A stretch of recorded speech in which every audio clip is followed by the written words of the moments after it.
Welcome students.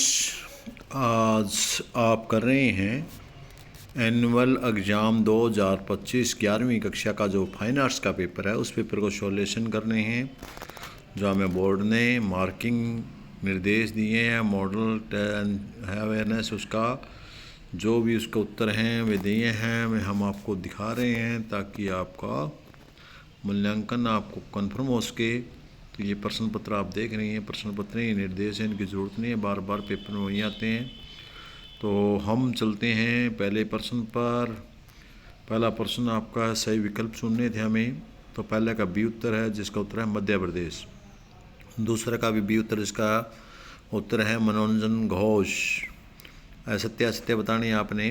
पहले का है सत्य ट्रू, दूसरा का है सत्य ट्रू, सॉरी तीसरा और चौथा दोनों का ही सत्य है। इसके बाद रिक्त स्थान भरने हैं आपने।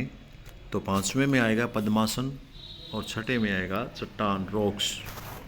और अभिकरण और कारण वाले प्रश्न देने आपने। सातवें का डी ऑप्शन है। क्यों? क्योंकि इसमें अभिकथन ए सत्य है परंतु कारण आर,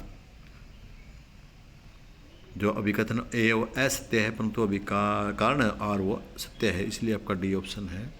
और आठवें का भी सी ऑप्शन है, अभिकथन से ए सत्य है परंतु कारण आर है वो असत्य है। तो देखिए सातवें में ए असत्य था, गलत था, और दूसरे में आठवें में आर असत्य है, इसलिए इन दोनों का उत्तर दिया हुआ है। अगला जो आपका प्रश्न था उसका उत्तर नौवां प्रश्न है। तो उसमें पंचमंडी के क्षेत्र में पाए जाने वाले शिला चित्र के बारे में पूछा था। तो उनकी क्या विशेषताएं हैं? नंबर एक, विशालकाय बकरी का चित्र है, शेर और सांवर के भी चित्र हैं, गाय को चराते हुए सरवाहों के चित्र वहाँ पर पाए गए हैं। इसका 10वां प्रश्न था सिंधु घाटी से प्राप्त मूर्तियों बतानी थी, कौन कौन सी है। नंबर एक, पुरुष धड़ मिला है, नर्तकी की धातु की मूर्ति मिली है, और मातृ देवी की मूर्ति मिली है। ये सिंधु घाटी से प्राप्त मूर्तियाँ हैं। इसके बाद जो 11वां प्रश्न था वो था मौर्य काल वाला। तो पहले नंबर एक, मौर्य काल का सुप्रसिद्ध सारनाथ स्तूप है जो अशोक महान ने बनवाया था। दूसरा, यह मूर्ति कला का सुप्रसिद्ध नमूना भी है, इसलिए प्रसिद्ध है। 12वां प्रश्न में आपने लिखना है, टेम्परा विधि से भित्तियों पर प्लास्टर लगाकर लाल, गेरू, हरौंजी, रामरस, काजली, पीली मिट्टी आदि का प्रयोग किया गया है। दूसरे में नंबर 2, सभी रंग स्थानीय वनस्पति से तैयार किए गए हैं। ये आपने लिखना था इसमें। एक नंबर के 12वां 2 नंबर का क्वेश्चन था। 13वां क्वेश्चन है वो आपका 2 नंबर का है। इसमें दक्षिण भारतीय शैली के मंदिरों की विशेषताएं पूछी गई थी आपसे। तो उसमें निम्नलिखित विशेषताएं हैं। नंबर 1, इस शैली के मंदिर पिरामिड आकार के होते हैं। नंबर 2, मंदिरों की कई मंजिलें होती हैं। नंबर 3, मंदिरों के मुख्य द्वार को गोपुरम कहते हैं। ये इसकी थी। इसमें आपने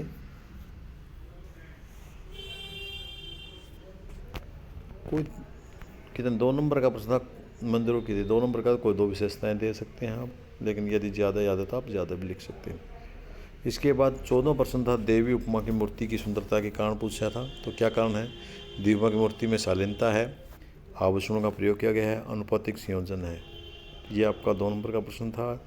15वां प्रश्न, नर्तकी नामक मूर्ति की विशेषताएं बतानी थी। तो ये 3 नंबर का प्रश्न आपने आज अच्छे पॉइंट देने। यह नंबर 1 लुभाने अंदाज में खड़ी है, जो नर्तकी है वो इसलिए सुंदर है। दूसरी, उसके लंबे बाल जूड़े के रूप में पीछे बंधे हुए हैं, जो नर्तकी है ना मूर्ति में, तो ये विशेषताएं हैं। तीसरा, चूड़ियाँ उसके बाएं हाथ के ऊपर तक घेरे हुए हैं, उसके दाहिने हाथ में कंगन और बाजूबंद है, उसका दाहिना हाथ कुल्ले पर है। ये उस मूर्ति की विशेषता है, नर्तकी की जो मूर्ति है उसकी विशेषताएं हैं आपको। इसके बाद आपका अगला प्रश्न है, अजंता के चित्रों के विषय में आपने लिखना था। तो अजंता के अधिकांश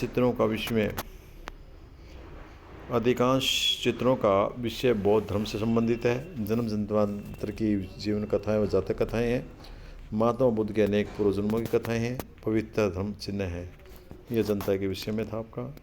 3 नंबर का क्वेश्चन था। 3 पॉइंट तो कम से कम लिखने, ज़्यादा लिखे तो अच्छी बात है। 17वां, गंगा के अवतरण नामक मूर्ति में उल्लेखित विभिन्न दृश्यों का वर्णन करना है। तो ये वर्णन निम्न प्रकार से होगा आपका। नंबर 1, मूर्ति को ग्रेनाइट की 2 चट्टानों पर उकेरा गया है।